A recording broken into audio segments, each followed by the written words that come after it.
course, referred to field hospitals. Yeah. What is even more critical is after the surgical intervention.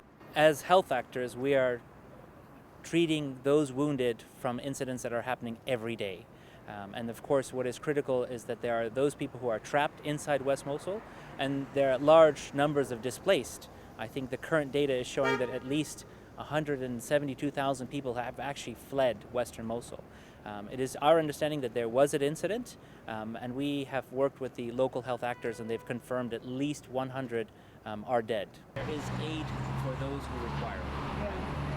As they are stuck, protection of civilians has been something that has been at the center of the entire operation since the East. And the strategy for the East was obviously very different, that civilians were kept in place. We're seeing displacement at a larger scale in the West, but as civilians are trapped, and as they're exposed to sniper fire, indirect fire, airstrikes, IEDs, the increased risk to their survival is very high, because obviously there's going to be a lot more injuries, there's going to be a lot more wounded requiring medical care. Absolutely. For all of this. Absolutely. Yeah. You know, of course, we don't have any time frame as to... Yeah. When we look at the risks, there are risks for those 171,000 people fleeing, making it out of West Mosul and residing in camps. As they reside, critically needed is food, water, shelter, and healthcare.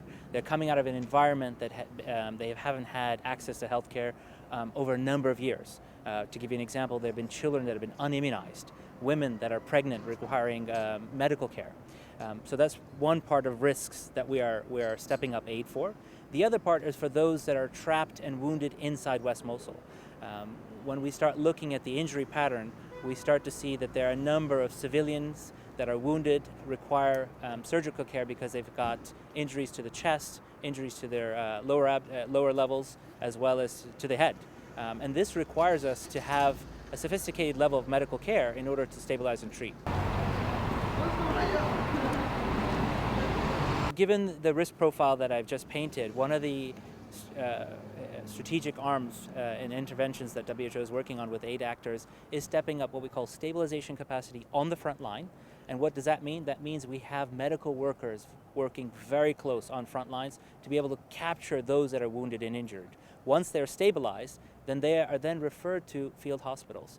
And the World Health Organization, at the request of the government, has 2 current field hospitals, one in Bartella, a second one that has just opened over the last 48 hours in Atba, and it is anticipated that we will have an additional 2, one in Hammam al-Lil, and then a fourth one that we're working with government partners to see where it best fits.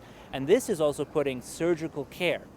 We have operational theaters, we have post-op care that is roughly 10 to 15 kilometers outside the front line to ensure the survival of those coming out of Western Mosul.